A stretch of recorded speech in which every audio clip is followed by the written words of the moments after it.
Hello friends, welcome to Soumya Maths Classroom. Congratulations to all those who nailed board examinations with a great strategy. तो जैसा कि आप सब जानते हैं क्लास 12th के क्लास 10th के बोर्ड के रिज़ल्ट आ चुके हैं। बच्चे बहुत ही खुश हैं, ज़्यादातर लोग पास हो गए हैं, तो ये एक अच्छी बात है।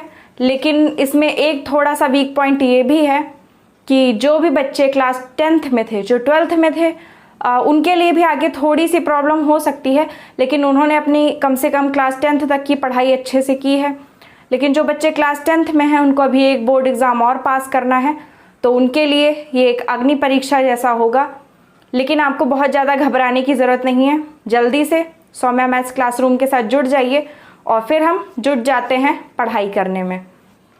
तो आपको क्या करना है, बहुत से लोग आपको डीमोटिवेट करेंगे ये बोल करके कि इस बार देखना क्या होता है, और अभी तो तुमने देखा ही क्या है, क्लास 10th का एग्ज़ाम तो ऐसे ही निकल गया है, अब 12th का देखना। ये बात सही है कि क्लास 12th का जो एग्ज़ाम होता है वो 10th की अपेक्षा काफ़ी अच्छा माना जा सकता है, लेकिन पढ़ने वाले बच्चों के लिए कुछ भी कठिन नहीं होता। दुनिया में दो ही लोगों के लिए कोई काम कठिन नहीं होता, एक वो जो पूरी तरीके से ठान लेते हैं कि उन्हें ये काम करना ही है, और दूसरे वो जिन्होंने पूरी तरीके से ठान लिया है कि उन्हें कोई काम नहीं करना है।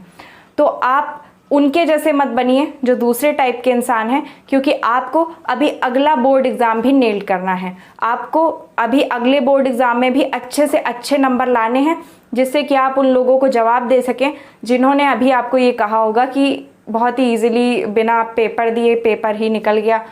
लेकिन ये सिचुएशंस जो अभी बनी, ये हमारी और आपकी बनाई हुई सिचुएशंस नहीं है। इसमें कोई कुछ भी नहीं कर सकता। जो अच्छा पढ़ने वाला बच्चा होगा उसे वैसे भी बिल्कुल अच्छा नहीं लग रहा होगा कि बिना एग्ज़ाम दिए ऐसे नंबर मिले, सबको बराबर ही नंबर मिले। तो एक अच्छे स्टूडेंट और एक जो एवरेज है, या फिर एक एवरेज स्टूडेंट और एक जो पुअर स्टूडेंट है, उसके बीच का डिफरेंस ही ख़त्म हो गया। लेकिन फिर भी हम अच्छे से पढ़ेंगे, अच्छी तैयारी करेंगे। जहाँ कहीं भी हमें लगेगा कि हम कमज़ोर हो रहे हैं, हम अपनी पिछली क्लासेस से रिवाइज़ करना स्टार्ट करेंगे और अगले बोर्ड एग्ज़ाम को भी अच्छे से क्रैक करेंगे। तो क्लास 11th वालों को क्या करना है, क्लास 11th वालों को क्या करना है, यानी जो अब 10th पास होकर के 11th में आए हैं उन्हें क्या करना है कि अपना क्लास 11th का मटेरियल पूरा पढ़ रहा है। आप लगातार क्लासेस आपको मिल रही हैं, पूरा हमने एक चैप्टर ख़त्म कर दिया है और दूसरा भी आज ही, मुझे उम्मीद है आज से कल तक ख़त्म हो जाएगा। यानी आज की क्लास, एक क्लास आपको आज मिलेगी वो, और उसके बाद में एक क्लास और मिलेगी, और उसके बाद में हम अपना पूरा चैप्टर पूरी तरीके से फिनिश कर देंगे। तो 2 चैप्टर आपके पूरी तरीके फिनिश हो गए हैं। डिस्क्रिप्शन बॉक्स में क्लास 11th की सभी मैथ्स क्लासेस की लिंक पड़ी हुई है, आप जाकर के चेक कीजिए, पढ़ना स्टार्ट कीजिए। जहाँ कहीं भी आपको ऐसा लगेगा कि आपने क्लास 9th और क्लास 10th की भी क्लासेस को नहीं पढ़ा है, जो भी चीज़ आपकी ऐसी होगी जो फंसने वाली होगी उसे मैं पीछे से ही उठाऊंगी। यानी मैं आपको सीधा 11th क्लास का मेथड नहीं बताने वाली, ना ही क्लास 12th में मैं ऐसा कभी करती हूँ। अगर कोई भी चीज़ आती है, जैसे कि आपने देखा होगा, अगर हम क्वेश्चन सॉल्व कर रहे हैं और कहीं पर छोटे से मेथड आ गए, भिन्नों का जोड़ आ गया, पॉइंट में कुछ कैलकुलेशन आ गई, तो उसको हम क्या करते हैं, बोर्ड पर सॉल्व करते हैं आपके साथ में। मतलब मैं ऐसा नहीं करती कि मैं आपको डायरेक्ट आंसर लिखा दूं और बता दूं कि ये आप अपने आप कर लीजिएगा, क्योंकि मुझे पता है इन 2 सालों में बच्चों की पढ़ाई बहुत ही ज़्यादा पूरी तरीके से बर्बाद हो गई है। तो बच्चों को मैथ्स में, स्पेशली मैथ्स में कुछ प्रॉब्लम हो सकती है। तो हम अच्छे से पढ़ेंगे, अच्छे से समझेंगे। तो ये थी क्लास 11th वालों के लिए स्ट्रैटेजी।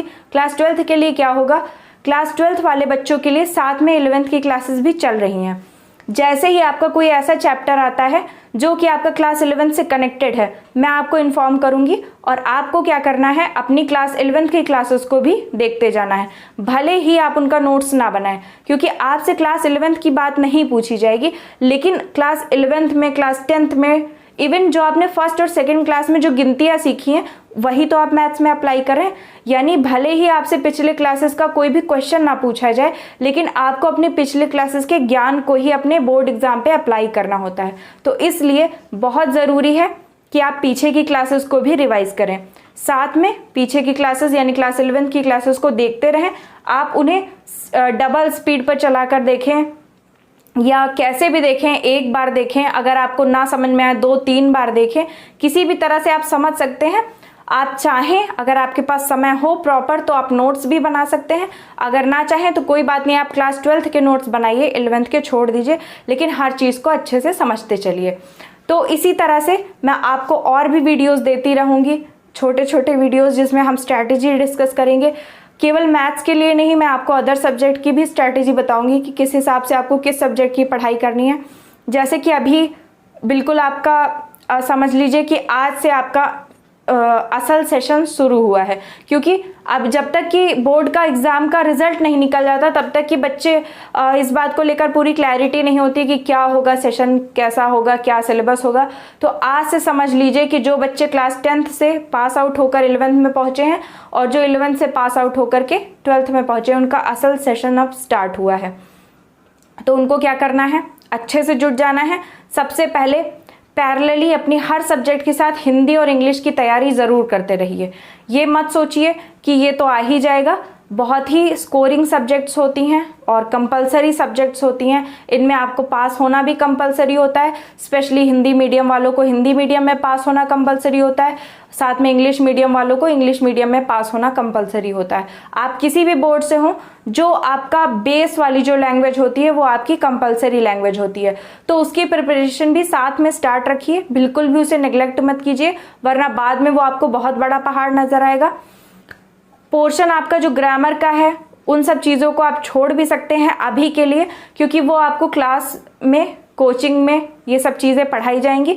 तो जो चीज़ें आप अपने आप पढ़ सकते हैं, जैसे कि स्टोरीज़ हैं या जो शॉर्ट स्टोरीज़ हैं, पोएम्स हैं, इनको थोड़ा उनमें इंटरेस्ट ला करके, थोड़ी सी दिलचस्पी ला करके पढ़िए। धीरे धीरे वो चीज़ें आपको याद होने लगेंगी, और जब एक बार आपको कोई चीज़ याद हो जाती है तो उसको आपको एक्स्ट्रा मतलब अलग से एफर्ट लगा करके याद करने की कोई ज़रूरत नहीं होती। जैसे कि हम बचपन में नानी दादी की कहानियाँ सुनते थे, अभी तक हमें याद है, तो उसी तरीके अगर आप मन लगा करके अपने हिंदी और इंग्लिश के चैप्टर्स को पढ़ लेंगे तो आपको अलग से क्वेश्चन आंसर तैयार करने या किसी पोएम का सेंट्रल आइडिया तैयार करने की कोई ज़रूरत नहीं होगी। हिंदी में हर चीज़ आपके दिमाग में चलती जाएगी, आप उसे इंग्लिश में ट्रांसलेट करते जाएंगे।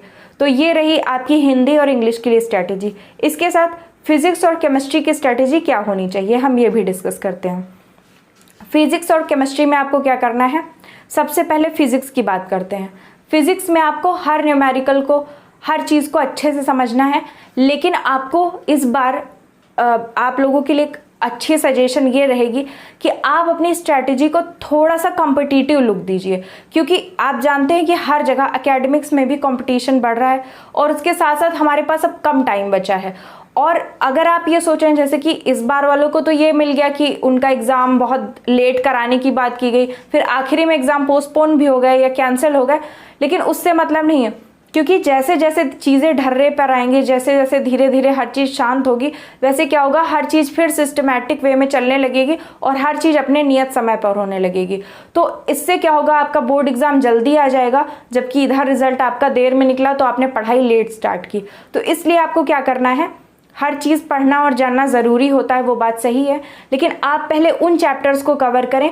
और अगर आपका टीचर आपको उस हिसाब से पढ़ा रहा है तो उसके ऊपर थोड़ा सा बिलीव करें, क्योंकि हम लोग कई बार हमने यही बोर्ड एग्ज़ाम्स देखे हैं, हमने खुद दिया है, उसके बाद में हमने अपने छोटे भाई बहनों को प्रिपेयर कराया है, अगल बगल में बहुत से लोगों को देखा है।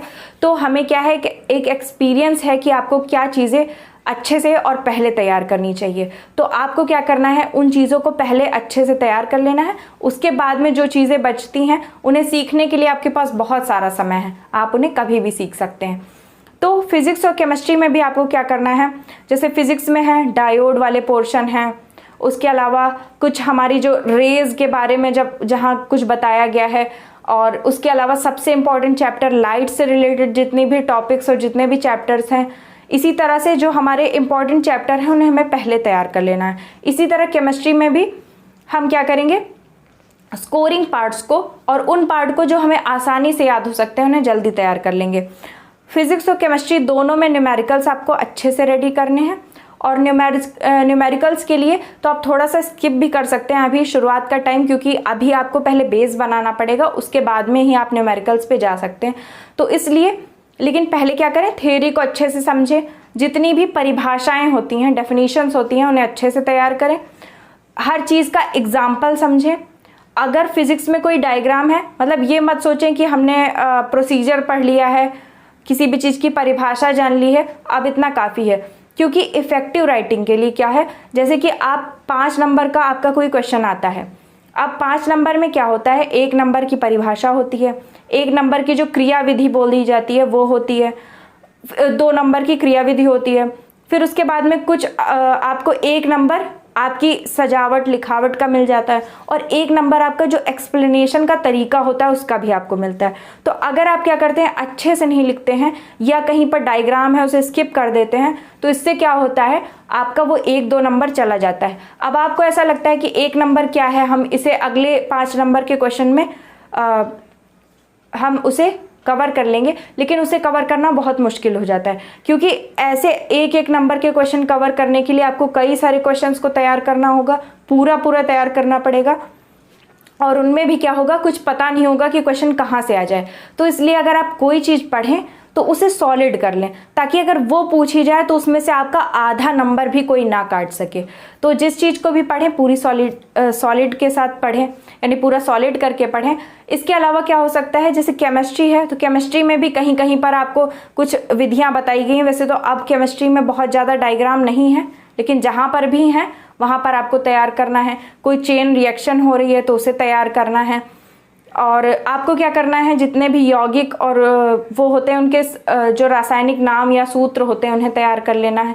उसके साथ हर चीज़ का एग्जाम्पल तैयार करने की कोशिश करनी है। कहीं पे भी कोई परिभाषा आपसे पूछी जाए तो, जैसे कि केमिस्ट्री में भी एक चैप्टर है दैनिक जीवन में रसायन, जिसे अभी तो हटा दिया गया था, पर अभी शायद फिर से, क्योंकि अभी कोई रिवाइज सिलेबस लागू हुआ नहीं है, बताया नहीं गया है, 30% रिड्यूस कर दिया गया था, तो उसमें तो उसे हटा दिया गया। लेकिन अगर बाई चांस आपका सिलेबस पूरा हो जाता है, कंप्लीट हो जाता है, फिर से 100% लागू हो जाता है, तो आप इस तरह की चीज़ें जिन्हें आप आसानी से पढ़ सकते हैं उन्हें स्टार्ट कर दीजिए। तो इसी तरह की स्ट्रैटेजिक डिस्कशन वीडियोज़ के लिए, मोटिवेशनल वीडियोज़ के लिए, इंफॉर्मेटिव वीडियोज़ के लिए, अपडेट्स के लिए और बोर्ड एग्जाम से रिलेटेड न्यूज़ के लिए आप क्या कर सकते हैं, सौम्या मैथ्स क्लासरूम को फॉलो कर सकते हैं। तो तब तक के लिए थैंक यू।